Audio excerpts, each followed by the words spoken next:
YouTube channel. This is Albert here, aka Oliver King. God bless all of you for being part of my YouTube channel.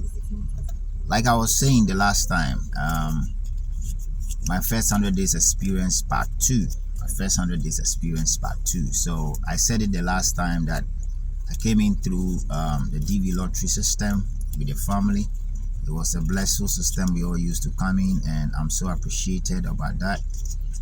And like I always say, that anytime I'm coming on here, there are some few people I'll keep mentioning their names, like Ramak, Roland, Francis, Christy, and some couple of people back home like Sister Martha, Brother Alex, and few family members that were a blessing unto us and help us through this successful journey and migrating to this side of the world. So my first 100 days experience, like I said the last time on the part 1, if you've not watched it, I would advise you to go and watch it. My first 100 days was when I set in and it was kind of cold. The weather was chilly, everything was cold, and I need to figure out how to get a school for my son, and how we were kind of feeling feverish because of the weather. It wasn't too pleasant at that time. It was freezing at that time. Hands were freezing, body, everything was freezing on us. But we managed to walk through it successfully until now we are in summer. Then it comes to where I have to look for a job. So people kind of ask you, did you find a job? How was the job search? Well, job search down here is very, very simple.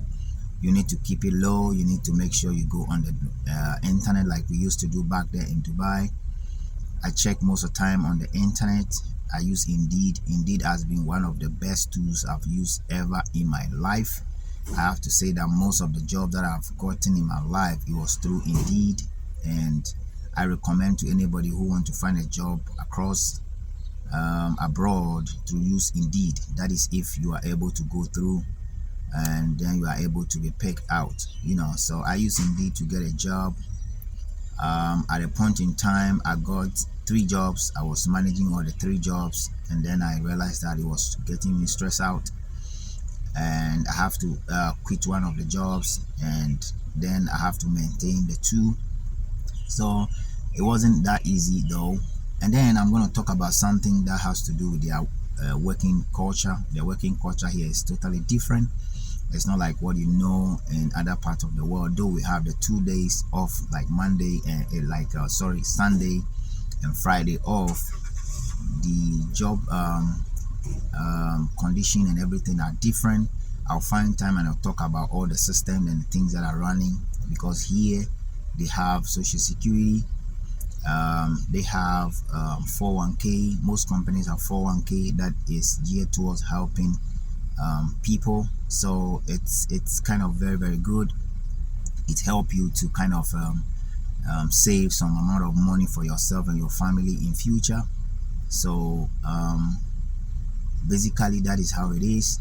And one of these days also I'm going to talk to you guys about something else, but today let's talk about how I managed to settle in. Settling in was not an easy one. It was not an easy task, and I'm still going through the settling process.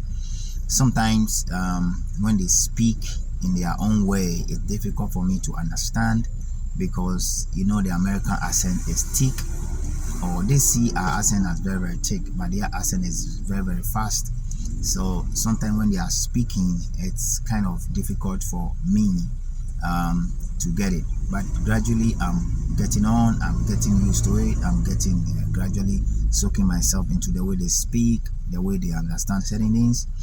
Example, like we used to say that you want to trash into the trash can, they will say a dumpster, so if you hear someone saying that go throw this into the dumpster, they're talking about something else.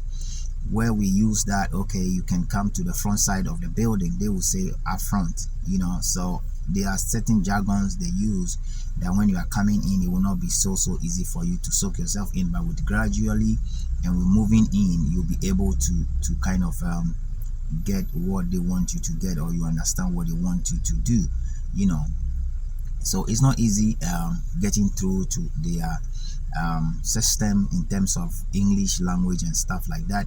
You might think that it's going to be easy for you, but I think that any person or anyone that is coming out there from some other part of the country and migrating down here will face the same thing, because I spoke to one or two guys and they also experienced the same thing I experienced. But with time, you're going to get used to some of the things and the jargon they use at work, or the daily flow they use at work.